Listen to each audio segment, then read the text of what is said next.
c'est quoi la prochaine démarche? On attend le peuple ou le Front commun les attend, ou est-ce que le Front commun va déporter ses voix sur un candidat? Pas du tout. Il n'y aura pas d'élection, c'est tout. Le Front commun, a refusé sur quoi d'engager la question, de répondre à la question des plans B. Aujourd'hui, le Front commun est de haut mur. Qu'est-ce qu'il fait, ce Front commun? Parce que nous attendions légitimement les rejets des candidatures de M. Gbagbo et de Thiam. Qu'est-ce qu'ils font aujourd'hui? J'ai dit, le Front commun va rester dans la résistance jusqu'au bout, jusqu'à ce que nous ayons satisfaction de nos revendications. Et donc, vous estimez qu'il n'y aura pas d'élection? Ce n'est pas moi qui estime, c'est Mme Camara qui va porter ce chapeau-là.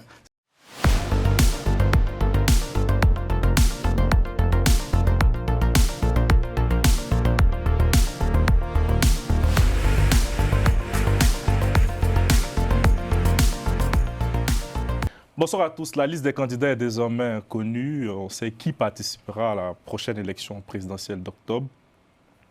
Tidiane Thiam, Laurent Gbagbo et Afin Guessan sont les cadres, les ténors de la classe politique ivoirienne qui ont été écartés de cette course à la présidentielle. Quelles sont les raisons pour décrypter cette décision du Conseil constitutionnel? Nous recevons Maître Didier Kakou. Bonsoir, Maître. Bonsoir, Carlyle. Jean-Paul Leroux. Bonsoir, Président. Bonsoir, Carlyle. Et Nestor Kofi, vice-président du PDCI, représentant au niveau de la diaspora. Bonsoir, Carlyle. Mais je me tourne vers vous rapidement. Quel commentaire faites-vous de la décision du Conseil constitutionnel ivoirien? Alors, d'abord surpris par le timing annoncé, puisque tout le monde, tous les observateurs attendaient cette décision-là pour le 10 septembre. Nous avons cette décision qui tombe aujourd'hui. Et puis à chaud, on aura l'occasion de revenir là-dessus, des candidats éliminés de cette liste définitive. Candidats majeurs, Tidiane Thiam, Laurent Gbagbo, Assalé Tiemoko, qui pour moi faisait figure de troisième homme dans cette élection, et puis Afin Guessan. Les éliminations de messieurs Thiam et Laurent Gbagbo, on en a parlé sur ce plateau, je n'en suis pas surpris.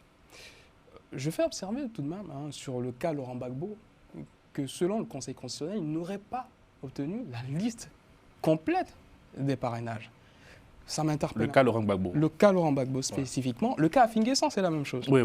Donc ces deux candidats qui ont des partis politiques forts n'obtiennent pas les parrainages. 1%, je précise. 1% de parrainage dans 17 régions, c'est quand même fort de café. Je m'arrêterai là pour ces déclarations initiales. On aura l'occasion de revenir au plus au fond. Président Jean-Paul Leroux, fallait, je dirais, s'y attendre. C'était déjà joué d'avance ou vous avez des surprises personnellement? Oh non, pas vraiment de surprise. Comme l'a dit Maître Kakou, on s'y attendait. En ce qui concerne Laurent Gbagbo et le président Tidiane Thiam, c'était les présidents Laurent Gbagbo et Tidiane Thiam.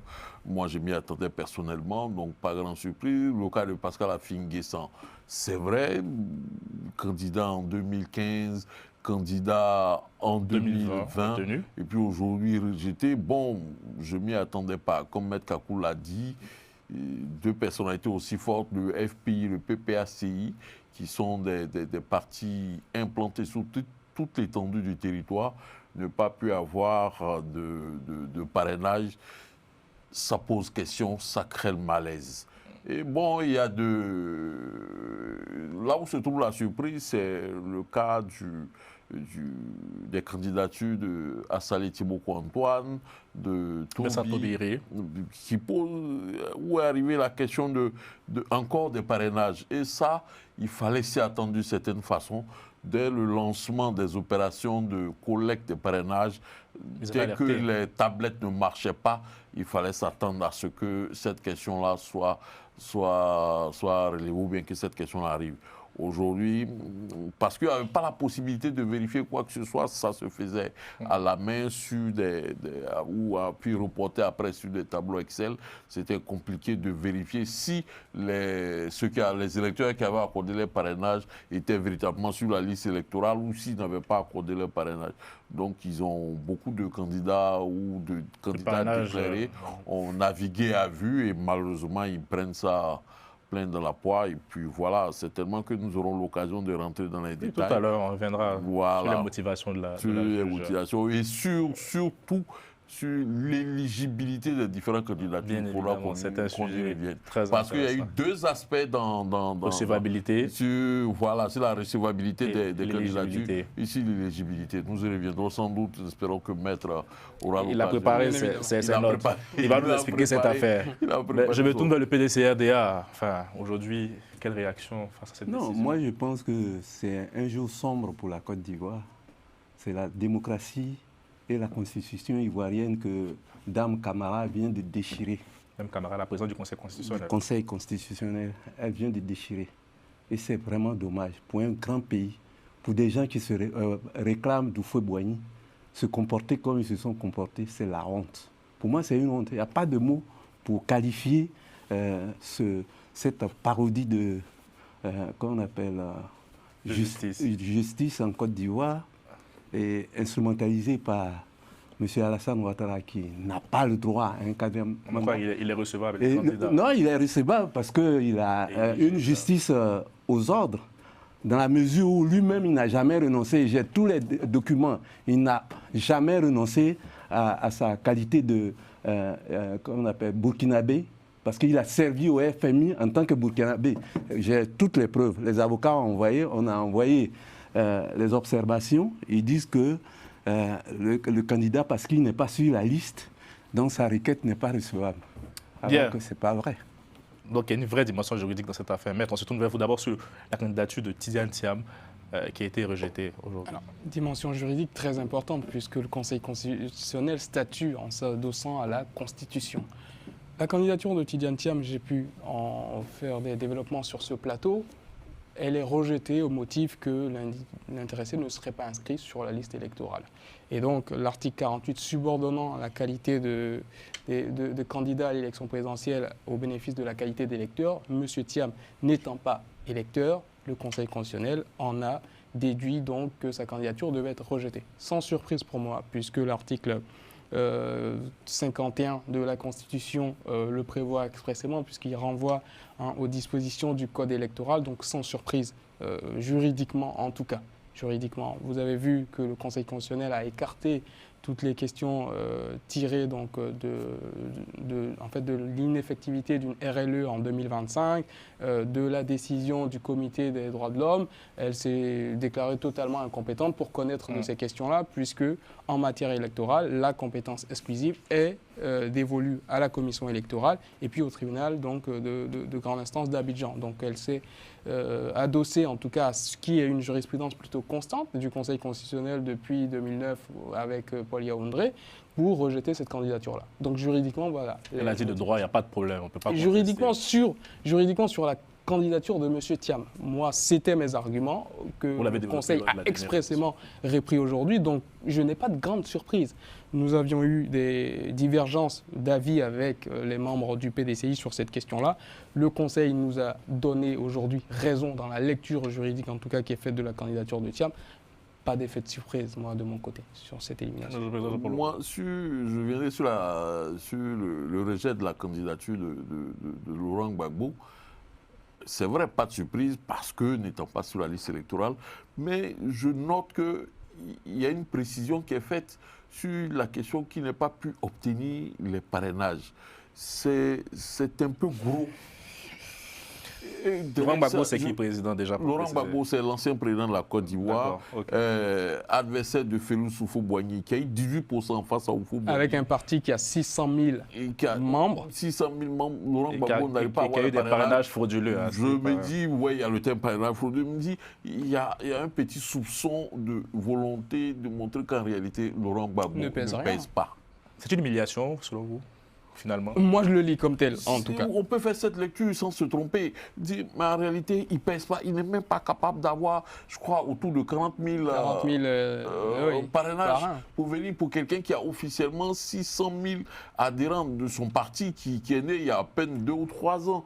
Donc, c'est un peu ça. Au-delà de la non-surprise, ce petit caractère, en réalité, il ne pèse pas. Est-ce qu'il n'y a pas quelque part une volonté d'humilier le président Laurent Gbagbo et le PPACI? bon, pour revenir sur la question qui était liée à l'éligibilité bon, c'est une notion certainement à laquelle on reviendra sur le fait qu'il ne soit pas, parce qu'ils ils ont introduit une requête pour rejeter la candidature de M. Ouattara. Oui, on y viendra, rassurez-vous, c'est pas un problème, on y viendra. Mais tout à l'heure, au plateau, il y a le maître Kakou qui avait dit qu'il était surpris, une surprise, je ne dirais pas non innocente, du fait que Mme Annette Lagou ait pu obtenir ses parrainages. Oui, elle fait partie des 5 candidats, Annette Lagou, Jean-Luc Dion, Simone Gbagbo, Awa Domelo. Et je le réitère sur ce plateau. Non, moi j'ai eu l'occasion de rencontrer cette dame. Elle était candidate en 2015. J'ai eu l'occasion de la rencontrer, de parler avec elle pendant un moment. C'est vrai, il serait un peu aisé, à mon sens facile, et Maître Kakou, tu n'es pas adepte des sujets faciles ou des questions faciles. Donc, pour moi, j'avoue, je parle avec elle, elle croit véritablement à son destin national. Hein. Elle n'est pas pour dire qu'on va imaginer que... Non, président, c'est pas ça. Croire un destin national, c'est une chose. Je pense que... avoir des parrainages là où M. Afin Guessan, qui est président du FPI, a échoué, c'est fort curieux. Avoir des parrainages là où le candidat Laurent Gbagbo, ancien président de la République, on l'a rappelé tout à l'heure, ne les a pas, c'est fort curieux. Admettez-le. Est-ce qu'on n'a pas aujourd'hui... C'est pas parce que c'est curieux que ça va être douteux. Bon, en tout cas... J'ai des réserves. Oui, dans la loi, on n'a jamais dit qu'être électeur doit être forcément le critère pour être candidat. Ah bon? Oui, je vais vous le dire. On n'a pas dit, on dit peut être candidat. L'électeur, on n'a pas dit doit être candidat. C'est marqué sur le truc. Si vous voulez. Dans quelle loi? Mais regardez, il est là, il n'a qu'à sortir. J'ai dit, on dit peut être candidat. Laissez-moi. Laissez-moi, je vais aller jusqu'au bout. Donc ça veut dire que celui qui a 18 ans, qui est sur la liste électorale, il doit être candidat. Non, mais le code électoral et la Constitution. Non, mais je dis arrêtons ces choses-là. Arrêtons ces choses-là. Il y a la hiérarchisation des lois. Et la Constitution a bien été claire. Il faut être exclusivement ivoirien. Et Thiam est exclusivement ivoirien. Ça a été reconnu par tout le monde. Donc on ne peut pas venir prendre une loi comme quelque chose organique, comme le code électoral, pour supplanter la loi. Non, ce n'est pas une question de hiérarchie des normes. Vous avez l'article 51 de la Constitution qui renvoie cette question-là. Mais que dit l'article 55 ? Oui, mais l'article 55 n'est pas le seul applicable, puisqu'il y a l'article 51 qui le précède, qui renvoie à la loi organique, donc portant code électoral en l'occurrence, de régir les conditions de l'éligibilité d'un candidat. C'est votre interprétation et chacun a sa... Vous voyez, juridiquement, on ne peut pas accuser Mme Chantal Camara de mobiliser cet article-là pour éliminer, puisque M. Paul Yaoundé, c'était le président du Conseil constitutionnel sous Laurent Gbagbo. Il a appliqué cette logique-là à un certain nombre de candidats. On n'avait pas éliminé pour chose... Avec l'arrêt de 2000 Oui. Avec, pour qu'on appelle nationalité douteuse. Oui, avec l'arrêt de 2000. C'était pas la Cour suprême qui avait... Et il y a eu un revirement de jurisprudence opéré en 2010 à la faveur de 2 décisions prises par le président Laurent Gbagbo, notamment des décisions présidentielles de 2005 et de 2009. Les accords qui ont été signés, qui ont été signés, qui ont demandé qu'on lui donne un mandat exceptionnel. Et il ne devait pas se représenter jusqu'à présent. Donc, on n'est pas d'accord avec tout ce que vous êtes en train de dire. Sur cette parenthèse-là, je pense que on va relire les choses. Hein. Oui. Allez-y. Le Conseil constitutionnel, le juge constitutionnel, là, il est là pour mettre tous les candidats sur le même pied. Mais malheureusement, non. Puisque toi-même, tu viens de dire, avec Assalé et tout ça. Voilà, le président Alassane Ouattara, en 2017, est fait candidat exceptionnel. Oui. Mais Paul Yaoundé, dans son arrêt, quand il le fait candidat, par souci que tous les Ivoiriens sont d'égale dignité devant la loi, il met tous les candidats de 2010 au même niveau. Ben oui. S'il est candidat, c'est parce qu'il a répondu à tous les... Non, les accords, je suis désolé. Alors non, en fait, l'interprétation qui est faite par le Conseil constitutionnel en 2015 à la question sur l'éligibilité. Non, je ne suis pas d'accord. On a tous lu le quatrième mandat, monsieur, a été reconnu de facto, vu cette recevabilité maître. Votre réaction? Pourquoi le Conseil constitutionnel admet ici que M. Ouattara peut faire un 4e mandat. D'abord parce qu'il rejette les requêtes de M. Thiam et du président Laurent Gbagbo, motif pris de ce que ces deux-là ne seraient pas électeurs, que leur candidature aurait été rejetée. Je dois vous le dire sur ce plateau, je trouve cela fort curieux. Pour une raison qui est toute simple, c'est que l'article 56, alinéa 1 du Code électoral auquel fait référence la présidente du Conseil constitutionnel, n'impose pas, pour faire des observations, qu'on justifie de sa qualité d'électeur ou qu'on soit candidat retenu. Donc elle dit ici, ils n'ont pas qualité pour agir. L'article 56 alinéa 1... C'est la réponse qu'elle donne. C'est la réponse, tout à fait. Elle dit, vous avez soumis des requêtes, vous n'avez pas qualité pour agir ici, je ne peux même pas les traiter. Moi, je considère que M. Ouattara est parfaitement éligible, il respecte toutes les conditions de l'article 55, il est déclaré candidat. Cette interprétation-là, ce n'est pas la mienne. Tout à fait. Et cette interprétation, ce n'est pas la mienne. Parce que l'article 56, alinéa 1, en aucun cas, de la lecture qui est la mienne, ne conditionne la recevabilité des recours, des observations formulées par M. Thiam et Laurent Gbagbo à la recevabilité de leur candidature in fine. Donc pour moi, il y a un problème sur cet article 56, alinéa 1. Pareil, parce qu'il dit ça, j'aimerais soutenir ce que Maître dit. Il y a quelque chose qui me revient. Amara, ici, paix à son âme, à l'époque, je crois que c'est en 2015. 2015. J'étais son directeur de campagne, donc je peux bien vous parler de ça. Il fait une requête dans le même sens pour rejeter la candidature du candidat Alassane Ouattara. Pourtant, il n'était pas électeur et sa requête avait été... reçue. Sa requête avait été reçue, examinée. Examinée. Pour faire ça. Elle n'examine même pas la requête. Donc, c'est-à-dire qu'elle n'a pas répondu même sur le fond. Non, elle ne tranche pas la question du fond. Elle estime qu'ils n'ont pas la qualité pour agir. Et dès lors qu'ils n'ont pas qualité pour agir... Quelle qualité d'électeur vous avez fait cette requête, elle aurait pu traiter le sujet sur le fond. Selon ce qu'elle dit, ceux qui auraient pu faire ce recours et qui auraient prospéré, c'est Simone Gbagbo, Billon, Lagou, Oudon Melon ou Alassane Ouattara lui-même. Bon, M. Alassane Ouattara n'aurait jamais contesté sinon, on a les dossiers sa propre ici, inéligibilité. L'observation, là. Il n'a jamais renoncé à sa Pourquoi, à mon avis, nationalité. Elle aurait pu faire simple, elle aurait pu se fonder sur une jurisprudence, sa dernière décision du Conseil constitutionnel de 2020. Ça aurait pu être un argument. Pourquoi elle n'a pas évoqué encore Mais elle ne peut pas évoquer ça. Elle n'a pas évoqué dessus. Dès le débat, quand on suit dans son raisonnement. Dans son raisonnement, déjà quand sa candidature, elle estime que sa candidature est recevable, elle arrive maintenant sur la question du fond, son éligibilité. Et c'est face à ces deux requêtes-là qu'elle répond aux requêtes du PPACI et aux requêtes du PDCI et de Laurent Gbagbo. Qu'elle répond à ça, elle dit, d'abord, vous n'avez pas la qualité, puisque vous n'êtes pas électeur, vous n'avez pas la qualité pour agir sur ce sujet. Par conséquent, elle ne revient même pas sur la question de son éligibilité. Elle dit c'est fini. Dès que sa candidature est recevable...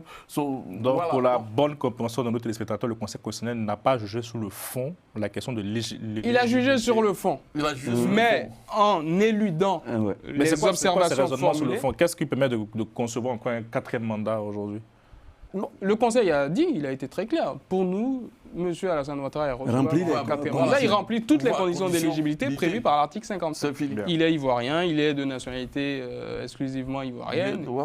Il a joué de ses droits civils et politiques. Fournissent le papier de sa rénonciation à sa nationalité voltaïque. C'est pas le Conseil constitutionnel de faire ça. C'est pas le Conseil constitutionnel de faire ça. Ma question était sur le 4e mandat, parce que c'était aussi le nœud gordien de la part d'une partie de l'opposition. Il n'a pas le droit à un 4e mandat. C'est pour ça que je demandais quelle était la motivation du Conseil constitutionnel pour répondre. À l'époque, non, sur France 24, à l'époque. Oui, c'est pas chez nous qu'il avait dit ça. Voilà, sur France 24, Afrique 24, il avait dit. Qu'on appelle Cissé Bakongo avait dit cela. Oui, c'était au micro de Badilas. Actuellement, bien sûr. Les vidéos sont là. Ouattara lui-même a dit, son ministre a dit ça à l'Assemblée, qu'ils n'ont pas fait une loi impersonnelle et générale. Et ce n'est pas l'avocat qui va me dire le contraire. Bon, alors, maître. Donc, sur cette question du 4e mandat, aucune surprise de ma part, puisque le Conseil constitutionnel a dit en 2020 que M. Alassane Ouattara pouvait être candidat à un 3e mandat, je ne voyais absolument pas le Conseil constitutionnel se dédire en 2025. Voilà, c'était ça la question. Voilà, maintenant, je pense qu'on peut non, mais est-ce qu'ils ont dit le droit? C'est pas une histoire de... Parce que moi, j'ai vu en 2020, qu'est-ce qu'il a dit? Hein? Il a été candidat de cas de force majeure. C'est ce que M. Alassane Ouattara avait dit. Le Conseil constitutionnel n'a pas retenu ça. Le Conseil constitutionnel a estimé qu'il était parfemement éligible à un 3e mandat, vient d'entériner un 4e.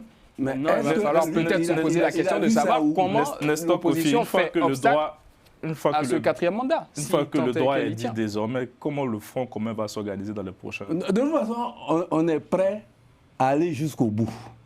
Cette année... C'est quoi le bout? Le bout, c'est-à-dire que le peuple va prendre ses responsabilités vis-à-vis de M. Ouattara et de son RHDP. Dans les urnes ou dans les rues?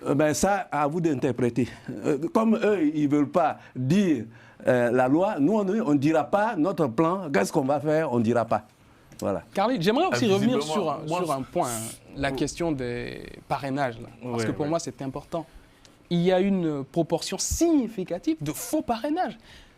Ça m'interroge sur le mécanisme de vérification de ces parrainages, d'une part. Et ensuite, sur les sanctions qui sont réservées, parce qu'on ne parle pas de 10, 15, 20 parrainages frauduleux. On parle de plusieurs dizaines de milliers de parrainages. On parle de dizaines de milliers de fausses cartes d'identité. Est-ce à dire qu'il y a une industrie du faux qui tourne en Côte d'Ivoire sur la question des cartes d'électeurs, sur la question des cartes nationales d'identité? Parce que si on fait le cumul de toutes ces candidatures rejetées pour faute de parrainage légaux, eh bien, on a plusieurs centaines de milliers de fausses cartes d'identité, de fausses cartes d'électeurs qui circuleraient en Côte d'Ivoire. Et ça fait peur. Avec ce que Maître Abiba a dit, sur 8 millions, il y a 6 millions qui sont des faux électeurs. C'est sur ça qu'il faut chercher. Ce que tu dis, on a eu ce débat-là ici en off. C'était ça le drame, en fait. Le fait que les tablettes ne marchent pas, oui. Ou n'ont pas marché, il fallait s'attendre. Non, ils ont fait exprès. Monsieur Kofi Lestor, laissez-moi finir. Non, ils ont fait exprès. Ici, il n'y a pas eu une tribune. Allez-y, président Jean-Paul Leroux. On devait s'y attendre à ce flot de parrainage frauduleux. Soit c'était prévu en amont, ou je ne sais pas ce qui s'est passé, mais franchement, imaginez le président Laurent Gbagbo ne pas réussir à avoir 40 000 parrainages pour quelqu'un qui a 600 000 adhérents, c'est-à-dire des gens qui ont plus de 18 ans qui sont électeurs. Il ne peut pas avoir ça. Ça pose un problème. Et comme Maître Kakou vient de le dire, ça pose une vraie question. Il y a au moins il y a des centaines, des dizaines de milliers de fausses cartes d'identité, de fausses cartes d'électeurs qui circulent en Côte d'Ivoire. Mais cela veut poser un vrai problème sur la sincérité du scrutin présidentiel qui arrive. Mais le Conseil constitutionnel devrait, je dirais, s'auto-saisir. Je pense qu'il appartient au parquet de vérifier, d'une part, à partir donc, de ces décisions-là, et puis de poursuivre, le cas échéant. Maître, peut-être question de méthodologie. Comment les choses vont se passer désormais? J'ai vu qu'il y avait des décrets qui ont été publiés. On va vers quoi, là? On va vers une élection au 25 octobre. Le collège électoral a été convoqué. La campagne va s'ouvrir. Donc, on va chercher nos cas d'électeurs, c'est bien ça? Tout à fait. La campagne électorale va s'ouvrir en octobre, et puis tout le monde est appelé aux urnes le 25 octobre. Le 25, c'est fini. C'est maintenant c'est pas ma lecture. Voilà pourquoi j'ai posé la question tout à l'heure à M. Kofi Lestor. C'est quoi la prochaine démarche? On attend le peuple ou le Front commun les attend? Ou est-ce que le Front commun va déporter ses voix sur un candidat? Pas du tout. Il n'y aura pas d'élection, c'est tout. Le Front commun, a refusé sur quoi d'engager la question, de répondre à la question des plans B. Aujourd'hui, le Front commun est de haut mur. Qu'est-ce qu'il fait, ce Front commun? Parce que nous attendions légitimement les rejets des candidatures de M. Gbagbo et de Thiam. Qu'est-ce qu'ils font aujourd'hui? J'ai dit, le Front commun va rester dans la résistance jusqu'au bout, jusqu'à ce que nous ayons satisfaction de nos revendications. Et donc, vous estimez qu'il n'y aura pas d'élection? Ce n'est pas moi qui estime, c'est Mme Camara qui va porter ce chapeau-là. Ce n'est pas moi qui estime. Je n'estime rien. Quelque chose à ajouter pour terminer cette moi, spéciale. Je demande au Front commun de faire bloc jusqu'à ce que nos revendications soient satisfaites. Je regarde le président Laurent Gbagbo. je regarde le président Tidiane Thiam, je dis, bon, il y a quand même des candidats qui ne sont pas, je dirais, proches d'Alassane Ouattara. À un certain moment, Simone Yves Gbagbo... Il ne la soutiendra pas. Il a d'ailleurs intenté une requête pour qu'on lui retire le nom Gbagbo. Ce n'est pas anodin, il ne la soutiendra absolument pas. Il y a Awado Melo. Il y a qui sont là. Qu'est-ce qu'on fait à ce carrefour-là? Qu'est-ce qu'on fait? Bizarrement, tous les plans sont qualifiés bizarrement. Non, j'ai dit, si M. Ouattara se retire, il y aura des élections. Parce qu'il n'en a pas le droit. C'est un peu de la politique fiction. Non. Mais nous, on n'acceptera pas, le peuple n'acceptera pas ce 4e mandat illégitime, antidémocratique. On ne va jamais... Carlyle, moi j'aimerais finir vraiment en exprimant, c'est un sentiment personnel, hein, une déception grande et profonde vis-à-vis de l'élimination de Assalé Tiemoko, qui pour moi faisait vraiment figure de 3e homme. Et les trublions, comme il peut l'être, dans un climat politique comme celui de la Côte d'Ivoire, très souvent, ils ne vont pas jusqu'au bout. Norbert Navarro, la dernière fois, m'avait demandé une sorte de pronostic et j'avais, à juste titre, malheureusement, prédit que M. Assalé Tiemoko ne serait pas candidat. Il n'aurait pas réuni les parrainages. Bon. C'est quand même assez dommage qu'on avait réussi. C'est une grosse sur ce déception plateau. quand même. Pas forcément par soutien politique ou idéologique, mais c'est très bien pour la diversité. J'aurais voulu le voir. Qu'on puisse avoir un peu ces candidats. Moi, 30 secondes, j'aimerais partager. C'est vrai, il y a eu la non-surprise de ce qui a été annoncé, mais il y a mon inquiétude parce que il y a le côté non-surprise, mais j'espérais, parce que le juge aussi a vocation à participer à la cohésion sociale dans un pays, dans une communauté. Et j'espérais que le Conseil constitutionnel, parce qu'il a ce pouvoir-là, de pouvoir prendre une décision d'inscrire tout cela sur la liste, parce que ça aurait pu ou ça peut participer de la cohésion nationale.